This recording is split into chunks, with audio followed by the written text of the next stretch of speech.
Ethan, and this is my one and only fight that I got into in high school. It was kind of an involuntary thing because I ended up getting put into this situation, and I guess peer pressure just led me to keep going with it. But before we talk about the fight, we got to take a step back and talk about what led up to it. So this was my senior year at Weber High School, home of the Warriors, and I was playing basketball for the high school team, and we had a game at Bonneville High that night.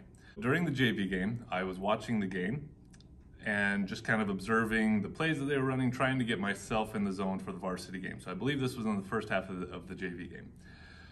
During this time, while I'm in the bleachers watching the JV game, there aren't a lot of people there, but some of our Weber High fans start to show up. And there was one kid in particular, his name was Jake.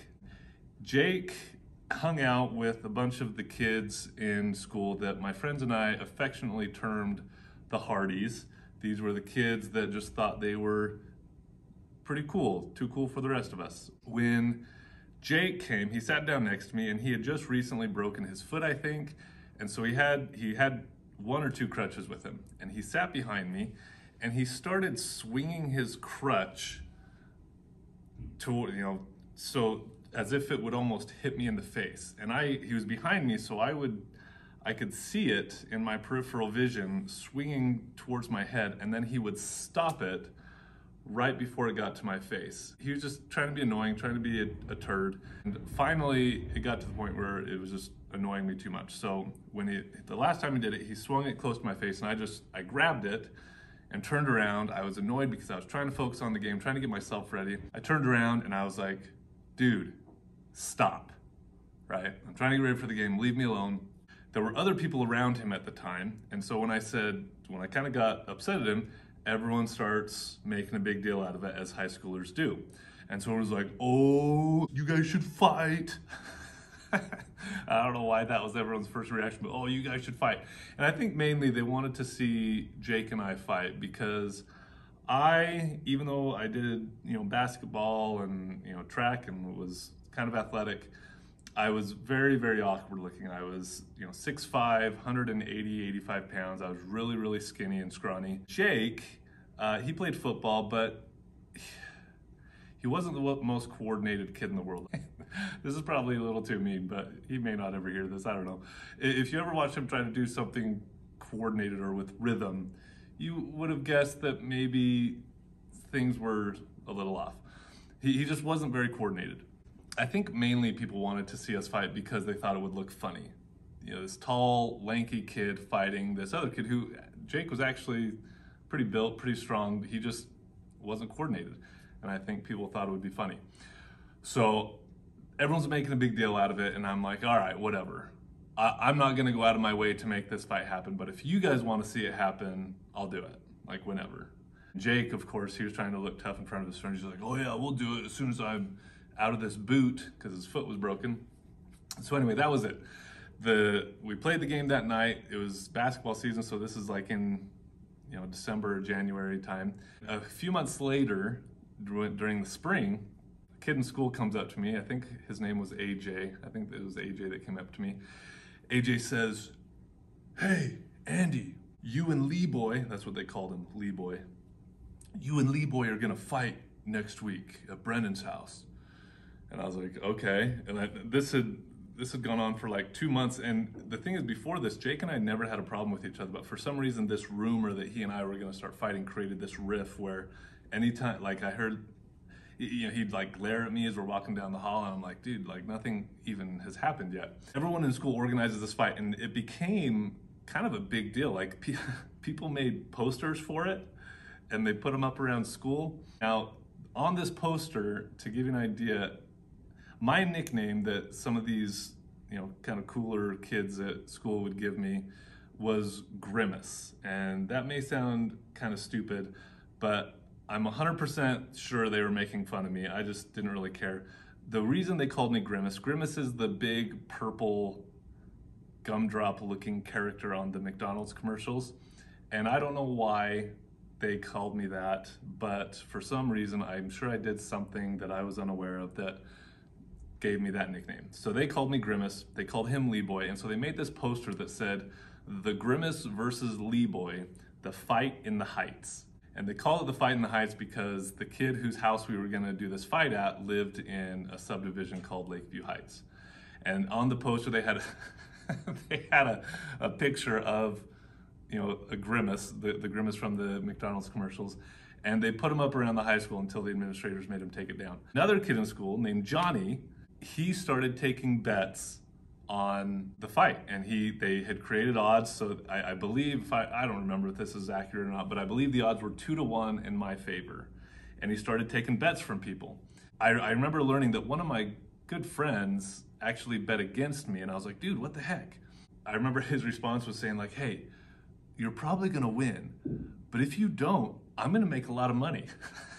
So I was like, all right, whatever. The day comes for this fight. It's a Friday afternoon, right before the weekend. During lunch, the kids whose house this was at, like, they went home and set up their basement in like this stadium seating. They put like 2 sets of boxing gloves, like lightweight boxing gloves. In the middle, they had a referee jersey. Someone was gonna ref. There were gonna be actual rounds of fighting. Like, it was gonna be as legit as they could make it. And after school, it was either AJ, maybe Brennan, who gave me a ride over to the house, over to Brennan's house for this fight. So we roll up, we go downstairs, we see this awesome setup they've got. And when we go back upstairs, there were so many cars that were starting to park. So many people showed up to this that they had to move it outside. We couldn't even have it in the house. There were probably close to 100 kids there. I remember being so outside of my comfort zone. It was because I was a good kid in high school. I didn't really get in trouble, and if I did, it was pretty minor. I remember being in this giant circle around these kids who showed up to watch Jake and I fight. I remember watching like drugs being passed around. I immediately, and I had never been exposed to like anything like that really in high school. My group of friends that I had, we were good kids, and I just remember thinking, how in the world did I get here? Like, what is going on? And so that's the setting. Drugs being passed around. Jake and I are in the middle. I think Jason Polson was our ref. So he puts on the referee jersey, and we did 3 1-minute rounds was all. And so here's how it went. The very first round, and this may make it sound like I'm trying to toot my own horn, but I really don't think I'm exaggerating here. The very first round, he just ran at me. I don't know if I can explain this very well over the podcast, but he just kind of ran at me almost with his fists open towards me and just swinging at me, kind of punching the air. I remember literally just stepping out of the way as he ran past me. That was like the very first 10 seconds of our fight, and I'm sure everyone around the circle was like, oh boy, this is exactly what we signed up for. Wait, the first round ends. I remember my first punch, I hit him in the nose and he started bleeding. So that made me feel pretty good. I was terrified, by the way. I was nervous. I'd never fought. Everyone was watching. It made me feel pretty good. I gave him a bloody nose. So because I drew blood on the first round, I won the first round. In the second round, he had hit me in the nose and there was a little blood that came down kind of on my top lip and had kind of globbed up right there. And later in the round, he kind of brushed it and it smeared it all over my face. So even though he never really had a good direct hit, there was blood on my face, and so they gave him the second round, I think mainly so that they could have a third round. I honestly don't remember what happened. I don't remember much of the third round. I do know that I ended up winning. They ended up naming me the winner.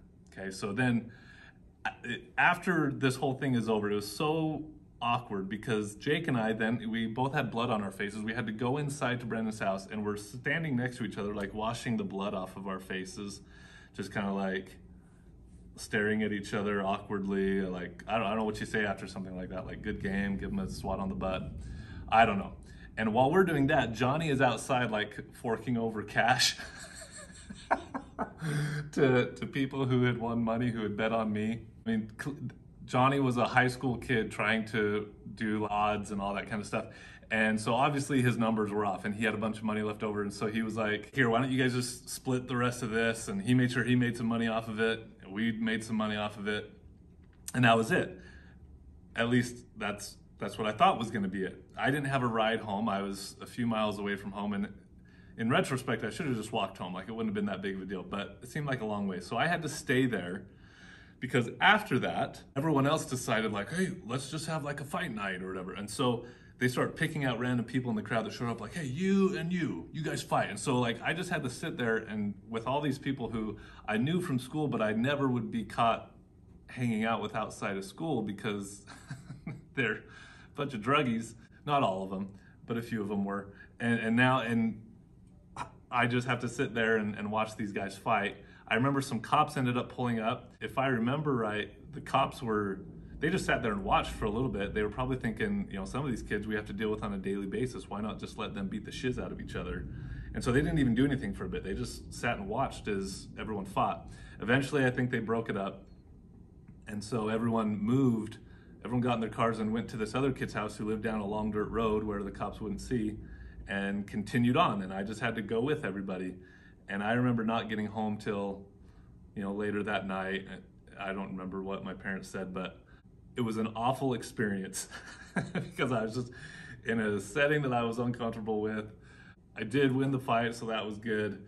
It was really at the expense of kind of making fun of Jake and I because they knew we wouldn't be good fighters and they thought it would be funny. So that is my one and only fight. I don't think I've ever been in another fight since then that merited taking some swings. Anyway, life lesson from that: don't fight, work things out with your words, unless he is threatening to hit you with a crutch. Then you can fight, then it's okay. That's it for this week's episode. If you like what you hear, please share it with others who you think might like it, and we'll talk to you next week.